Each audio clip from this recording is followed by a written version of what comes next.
हम माँ बानी, धरती माँ। परिश्रम के बिना सफलता ना मिलेला। जे परिश्रम और कठिनाई से घबरा जाले, वो जीवन में कबो सफल ना हो सकेले। सफलता पावे खातिर जीवन के कठिनाई के चुनौती के स्वीकार करही के पड़ेला। भगवान शिव भी जब देवराज इंद्र और दैत्य गुरु शुक्राचार्य के सामने एगो अनोखा और कठिन अनुष्ठान के प्रस्ताव रखले और कहले कि संजीवनी मंत्र ओही के मिली जे ए अनुष्ठान के पूरा कर दिखाई, त देवराज इंद्र घबरा गईले। किंतु दैत्य गुरु ए चुनौती के स्वीकार कर लेले। सत्य ई बा कि कौनो भी कठिन कार्य के करे खातिर दृढ़ निश्चय और निष्ठा की आवश्यकता होखेला, जौन दैत्य गुरु शुक्राचार्य के लगी रहल। भगवान विष्णु ई जानत भी कि दैत्य गुरु शुक्राचार्य के उद्देश्य अनुचित बा, उनकर निष्ठा देख के उनकर प्रशंसा कैले बिना ना रह सकेले।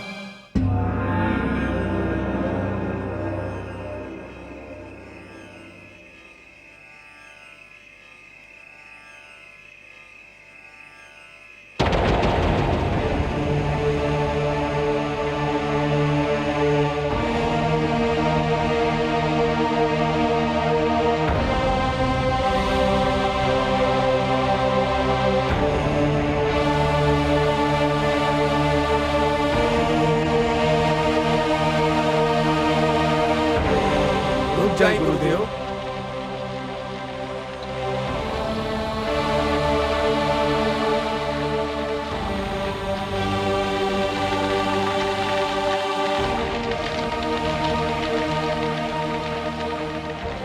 का बात बा? गुरुदेव, हमनी समस्त दानव लोक के ओर से एगो विनती लेके आयल बानी।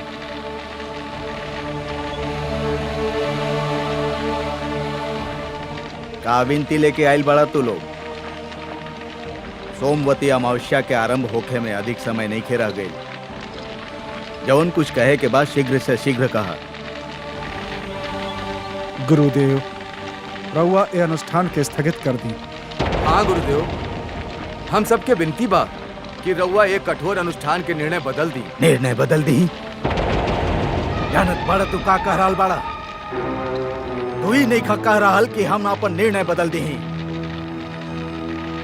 तू ही कह रहल बाड़ा कि हम अपन जीवन के नियम बदल दी, हम अपन सिद्धांत के बदल दी। तू ही कह रहल बाड़ा कि हम शिव शंकर के दिहल वचन तोड़ दी। तू हमरा लगे विनती लेके ना, अपन गुरु खातिर अपमान के योजना लेके आयल बाड़ा। ना ना गुरुदेव, ऐसन मत कही। रउआ तो भगवान बानी। रउआ हमने खातिर भगवान से भी श्रेष्ठ बानी। राउर अपमान के बाद तो हमनी के सोच भी ना सकेनी। गुरुदेव, हमने के तर राउर चरण के दास बानी, हमने के राउर अनादर कैसे कर सकेनी? परंतु जब से राउर ये भयंकर अनुष्ठान के विषय में सुनले बानी, हमने के रोम रोम कांप रहल बा। गुरुदेव, हम संजीवनी मंत्र के प्राप्ति खातिर कुछ भी कर सकेनी, कोनो भी अनुष्ठान के झेल सकेनी।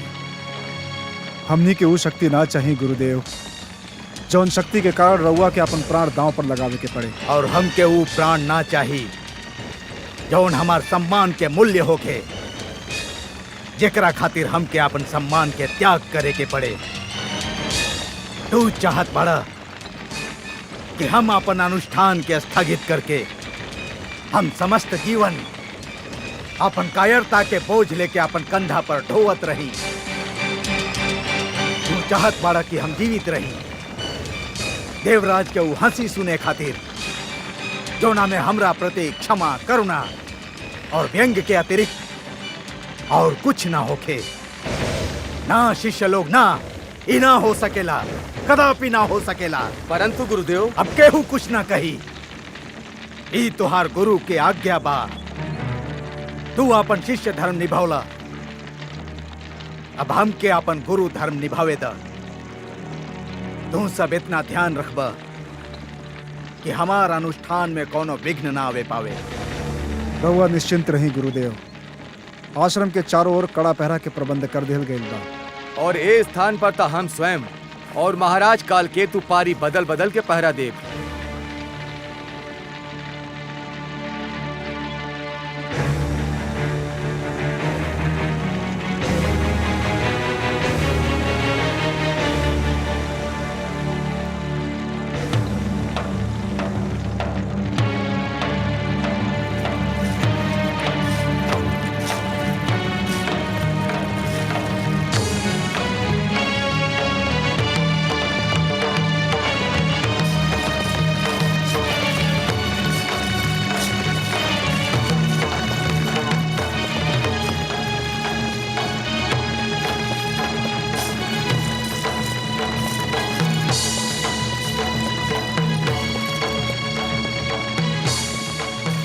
पत्ती के अग्नि द काल केतु।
हे नाथ, कहीं सचमुच देवराज के ई असीम विश्वास मात्र भ्रम न सिद्ध होखे। दैत्य गुरु शुक्राचार्य के आपन अनुष्ठान के आरंभ में कुछ कठिनाई अवश्य भइल, किंतु अब वो धुआं के पान ऐसा सरलता से कर रहल बाड़े जैसे कोनो शिशु दुग्ध पान करेला। ई संकल्प के शक्ति बा महादेवी। जब कोनो व्यक्ति कोनो कार्य के करे खातिर दृढ़ संकल्प कर लेला तब पर्वत भी ओकर सामने राई के समान हो जाला। फिर कोनो भी बाधा ओकर मार्ग ना रोक सकेला। हे महादेवी, जब एको छोट सा झरना संकल्प कर लेला तो चट्टान के छाती चीर के बाहर निकलेला। जब एगो नन्हा सा बीज उगे के संकल्प करेला तब पथरीला धरती से बाहर फूट के निकलेला। मानव के मन में असंख्य शक्ति भरल बा देवी, और ये सब शक्ति में महानतम शक्ति बा संकल्प। संकल्प असंभव के भी संभव बना सकेला। एकर अर्थ तो ई भइल कि देवलोक पर कौनो महान संकट आवे वाला बा। निस्संदेह देवराज इंद्र खातिर समस्या अब और गंभीर हो सकेला महादेवी। दैत्य गुरु शुक्राचार्य के अभियान यदि सफल हो गई तो ऐसन घटना सब घटित होगी जैसे सारा सृष्टि संकट में पड़ जाई। तीनों से बच कर रहे, शत्रु रोग अंगार, क्या जाने ये किस घड़ी ले ले क्या आकार, कर ले यदि संकल्प तो दुर्बल भी बलवान, वो कितना नादान है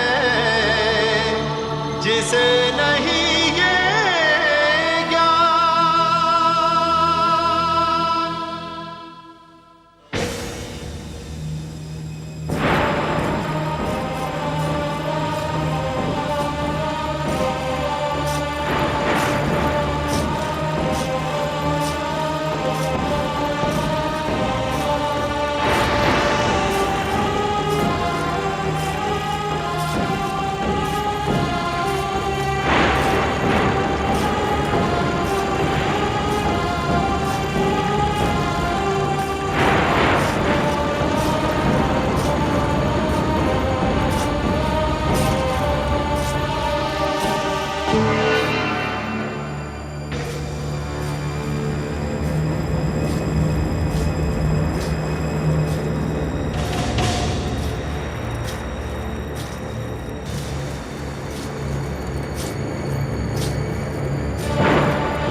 शुक्राचार्य के बुद्धि भ्रष्ट हो गई बा।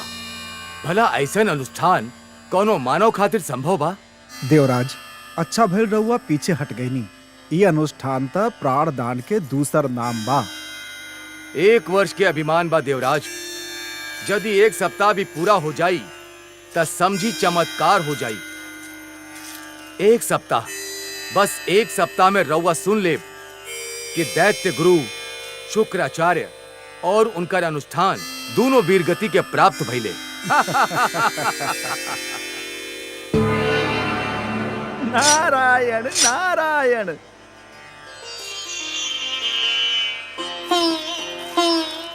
आई देवर्षि, स्वागत बा। आज एने कैसे भुला गई नहीं? राउर नंदन वन में इतना सुंदर चर्चा छिड़ल रहल तो हम सोचनी थोड़ा सा आनंद हम भी उठा ली। यहाँ त दैत्य गुरु शुक्राचार्य और उनका अनुष्ठान के चर्चा होकत रहल। रउआ त जानत ही होकब के ए विषय में राउर का विचार बा? हमार विचार के छोड़ी पवन देव, हमार विचार त भटकत रहेला। अच्छा विचार तो उहे होखेला जेकरा सुन के राजा प्रसन्न हो जाए। बाना ऐसन काहे कह रहल बानी देव ऋषि? नारायण नारायण। हम ऐसन ऐसे कह रहल बानी देवगण, काहे कि राजा चाहे दानव के होके, मानव के होके या फिर देवता लोग के, ओकर दुर्बलता एक ही होखेला। कौन दुर्बलता की ओर संकेत कर रहल बनी रुआ? हम ओह दुर्बलता के ओरी संकेत कर रहल बानी जेकर नाम अंध प्रशंसा बा। अर्थात ई देवराज कि हर राजा के वो बात बहुत सुहाला जेकर आरंभ ओकर प्रशंसा से और जेकर अंत ओकर शत्रु के निंदा पर होखेला। फिर वो बात में सत्य के खोज वैसा ही सिद्ध काहे ना होखे जैसे एगो अग्नि कुंड में जल के एगो बूंद के खोज। देवर्षि रुआ कहल का चाहत बानी? हे देवराज, हमार कान में यहाँ कहल गए एगो बात पड़ल रहल कि दैत्य गुरु शुक्राचार्य जौन अनुष्ठान के संकल्प कर रहल बाड़े उ कोनो मानव खातिर संभव नहीं खे। ई तो हम कहले रहनी देव ऋषि।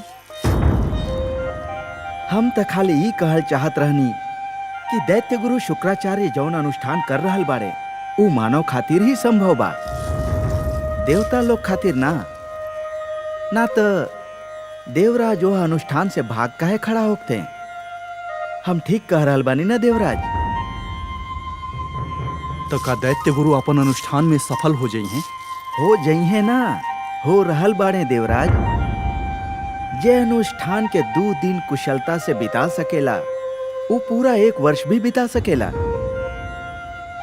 दैत्य गुरु के अनुष्ठान के चरम बिंदु संजीवनी के प्राप्ति होखी देवराज, और संजीवनी के मिलल देवता लोग खातिर संकट के समय के आरंभ। ऐसन मत कही देवर्षि, एकर तो कल्पना मात्र से हमार तन में झुरझुरी दौड़ जाला। हमरा लगे राव रह झुरझुरी के उपचार त नइखे देवराज। हाँ, रउआ खातिर ये अशुभ समाचार अवश्य बा कि दैत्य गुरु शुक्राचार्य के अनुष्ठान सफलता के ओरी बढ़ रहल बा।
देवर्षि, रउआ ई का कहनी?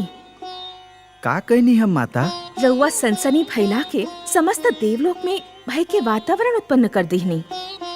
सत्य के प्रदर्शन के रउआ सनसनी कह रहल बानी माता? हम देवलोक में सनसनी नहीं फैलौले। देवराज इंद्र अपन अंध प्रशंसा से भ्रमित होखत रहले। हम तो खाली सत्य कह के उनके सावधान करल चले रहनी, भयभीत ना। माता, रउआ तो जानत ही बानी कि बात 2 प्रकार के होखेला। पहला उ जवन सुने में तो अच्छा लागेला किंतु सत्य ना होखेला, और दूसरू जौन भले ही सुने में अच्छा ना लगे किंतु सत्य होखेला। हम देवराज इंद्र से केवल सत्य कहले बानी, भले ही वो उनके सुने में अच्छा ना लागल होखे। समस्या ई बा माता कि देवता के राजा होके भी देवराज ऐसा लोग से घिरल रहेले जे खाली उनकर झूठ प्रशंसा करत रहेले। देवर्षि ठीक कह रहल बाड़े महादेवी। केहू के आपन संकट से सावधान करावल अर्थात आपन धर्म निभावल। फिर वो असावधान व्यक्ति कम से कम ई त न कह सकेला कि केहू हमके संकट से सावधान ही न करवलस। परंतु हे कमल नयन, एक घबराहट में देवराज कौनो अनुचित पग उठा ले तो का होखी?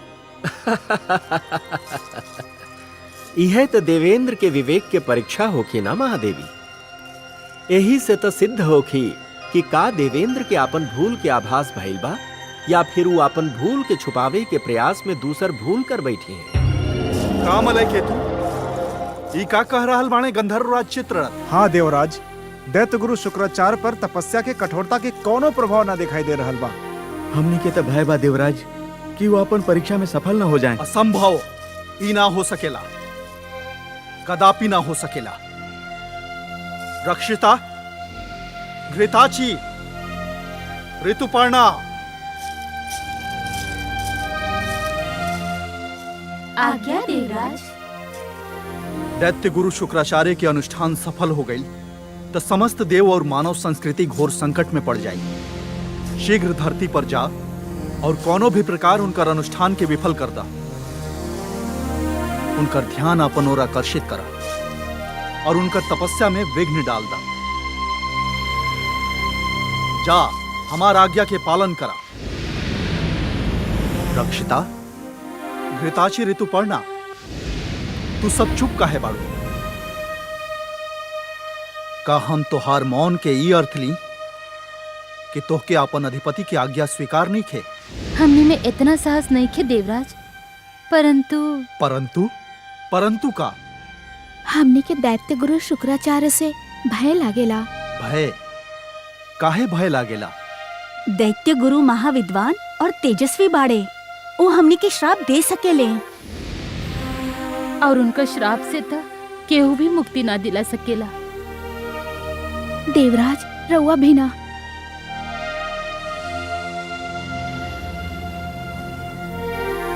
ई सत्य बा, परंतु फिर होखी का? का हम कुछ भी ना कर पाई? का हम चुपचाप बैठल शुक्राचार्य के अभियान के सफल होत देखत रह जाई? ई तो महान संकट के घोषणा के समान बा। शुक्राचार्य के अनुष्ठान के रोकल नितांत आवश्यक बा, परंतु के करी कठिन कार्य? के रोकी अभियान? हम रोकब पिताश्री, हम रोकब दैत्य गुरु शुक्राचार्य के अभियान। जयंती, हमार पुत्री तू? हाँ पिताश्री, हम धरती पर जाए और शुक्राचार्य के अनुष्ठान विफल कर दे। तू जइबू? ना, ई कदापि ना हो सकेला। हम तोहके जाए की अनुमति ना दे सकेनी। काहे पिताश्री, काहे ना दे सकेनी? ऐसे कि तू हमार पुत्री बाड़ू। और ये अप्सरा सब, ये कुछ भी ना लगेली राव, जिस सदैव राव संकेत पर कठपुतली की तरह नाचत रहेली, जे देवलोक के हित खातिर, राउर हित खातिर अपन मान सम्मान निछावर करत रहेली। का ये सब राउर पुत्री के समान नहीं खे पिताश्री? का समस्त देवलोक राउर परिवार नहीं खे? बा, निस्संदेह बा, बाकी इनका में और तोहमें एगो अंतर बा। का अंतर बा पिताश्री? इनकर तो उद्देश्य ही यह बा कि पुरुष के ध्यान अपना और आकर्षित करे। नारी और पुरुष में एक दूसरा के प्रति स्वाभाविक आकर्षण होखेला पिताश्री, परंतु ये आकर्षण एक दूसरा से प्रेम करे खातिर, एक दूसरा पे नछावर होके खातिर बनल बा। नारी पुरुष के दुर्बलता ना, ओकर बल होखेले पिताश्री। नारी के मनोरंजन के सामग्री बनावल छोड़ दही और ये हम पे छोड़ दही कि हम दैत्य गुरु शुक्राचार्य के अनुष्ठान कैसे रोकत बानी। अब हमके जाए के अनुमति दही। ना पुत्री ना, तू ई दैत्यन के ना जाने लो। ई वासना के पुतला सौंदर्य और यौवन के पीछे पागल बने। भूखल भेड़िया के समान होके नहीं दानव। तोहके वहां जाए के अनुमति दिहल तोहके घोर विपत्ति में डालल होके। परंतु गुरु शुक्राचार्य तो दैत्य नहीं खन, वो दानव सबके गुरु अवश्य बाड़े, स्वयं दानव तो नहीं खन। रघुआ निश्चिंत रही पिताश्री, हमके उनकर कोनो भय नहीं खे। हम कोनो भी आपदा के झेल सकेनी।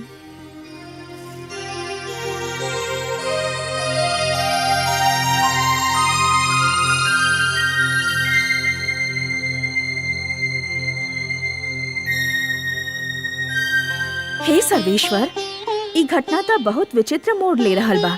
अब तो देवराज इंद्र के पुत्री जयंती भी ए भयंकर खेल में कूद पड़ल बिया।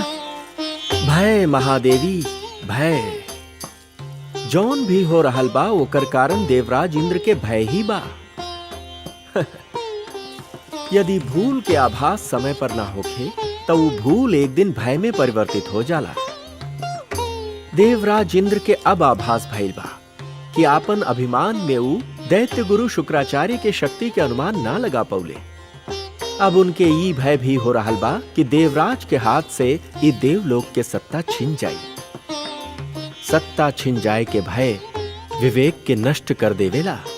परंतु हे नारायण, जयंती के भयंकर खेल में कूदे के का आवश्यकता रहल? एकर कारण भी भय बा देवी। जयंती के ई भय बा कि कहीं ओकर पिता के सम्मान नष्ट ना हो जाए। यद्यपि परिवार के सम्मान खातिर परिवार के ई एकता सराहनीय बा, परंतु शुक्राचार्य के अनुष्ठान के भंग करे के निर्णय कदापि सराहनीय नहीं थे। ई एगो अनुचित कार्य होखे देवी। जौन प्रकार एगो शिशु के जब अंगार के चमक आकर्षित करेला तब ओके ई ज्ञान ना होखेला कि अंगार छू लेवे से ओकर हाथ भी जल सकेला, वही प्रकार जयंती के भी आज ही ज्ञान नहीं खे कि जौन अग्नि से वो खेले जा रहल बिया ओकर लपट ओकर अंतरात्मा के भी छू सकेला। तका जयंती एक खेल में हार सकेले देवेश्वर? हार और जीत में अंतर करल कबो कबो कठिन हो जाला महादेवी। केहू हार के भी जीत जाला तो केहू जीत के भी हार जाला। रउआ तो बस देखत जाई कि जयंती अब का करेले और कैसे करेले।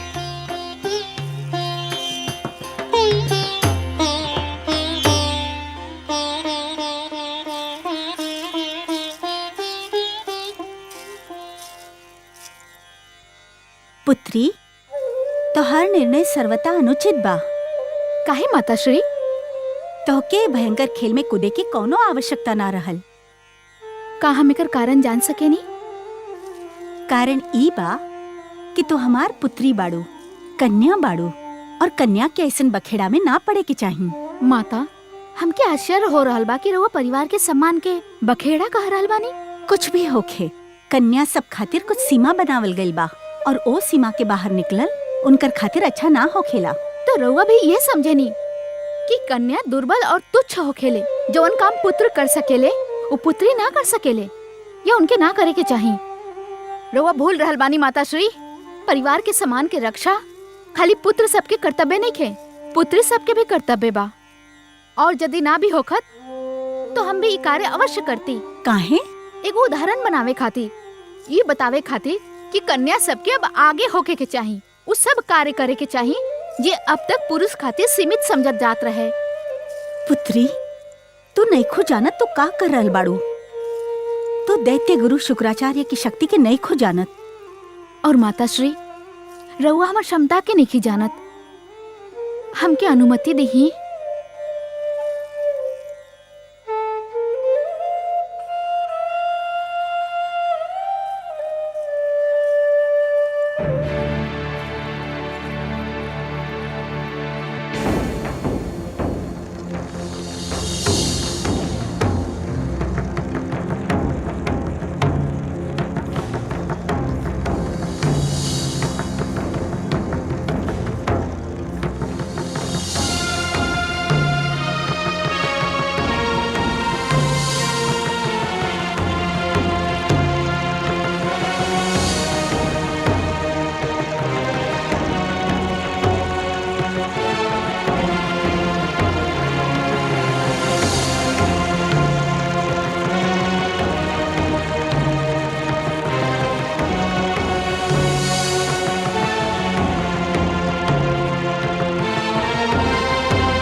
हमके तो पे गर्व बा पुत्र।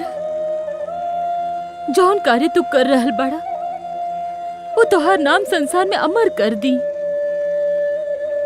धन्य बाड़ा तू पुत्र। तोहार प्रयत्न सफल होके, तोहार कामना पूर्ण होके। एक खातिर हम भी आज से अन्न और जल दोनों के त्याग कर देले बानी।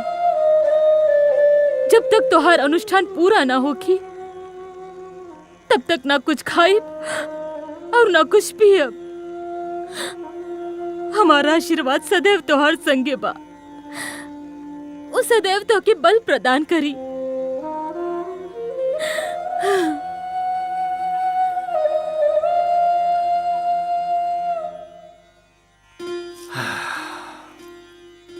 हे महादेवी, जानत बानी सृष्टि के सबसे सुंदर दृश्य का होखेला? हाँ कमल नयन, वो दृश्य जे के देख के राउर मुख पुष्प के भांति खिल उठेला, उहे दृश्य जौन हमनी अभी देखनी। रउआ ठीक कहनी महादेवी, रउआ हमार मन के बात कह देनी। जब माँ अपन पुत्र के दुख बांटे के प्रयास करेली त हमरा के लागत बा कि सृष्टि के निर्माण निरर्थक ना रहल। लागत बा जैसे सृष्टि के निर्माण के उद्देश्य पूरा हो गईल होखे। हे कमल नयन, माता और संतान के संबंध सृष्टि के सबसे सुंदर और सबसे शक्तिशाली संबंध बा। इतना शक्तिशाली संबंध तब पिता और पुत्र के भी ना होखेला। पुत्र पिता के अंश अवश्य होखेला, किंतु माता के त पुत्र विस्तार होखेला। यहीं से त माता अपन पुत्र के दुख देख न पावेली। पुत्र के दुख, पुत्र के कष्ट माता खातिर स्वयं ओही के दुख, ओही के कष्ट बन जाला। हाँ महादेवी, रउआ माता और पुत्र के संबंध के एगो सुंदर परिभाषा दे देनी।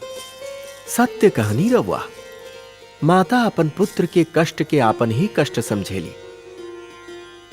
जौन प्रकार घटा धरती पर बरसे खातिर व्याकुल रहेले, जौन प्रकार एगो पुष्प वातावरण में आपन सुगंध फैलावे खातिर व्याकुल रहेला, वही प्रकार एगो माता भी आपन पुत्र पर हृदय के सारा प्रेम लुटावे खातिर व्याकुल रहेले। ममता ये सृष्टि के सुंदर भावना बा। धन्य बाड़ी ई माता। हम ऐसन माता लोग के प्रणाम करतानी।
धारा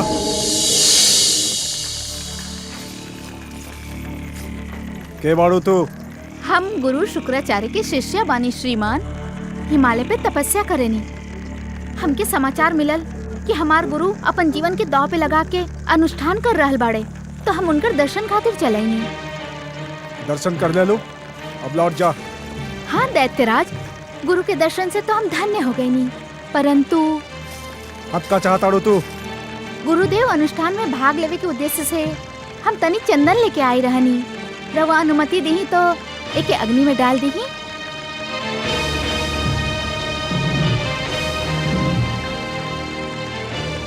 जौन करे के बाद शीघ्र करा और यहाँ से तुरंत चल जा।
हम संजीवनी मंत्र ओही के देव जे 1 वर्ष तक धरती के 365 दिन वृक्ष से उल्टा लटक के जल और अन्न त्याग के केवल जलद पत्ती के धुआं पियत रहे पूरा 1 वर्ष तक।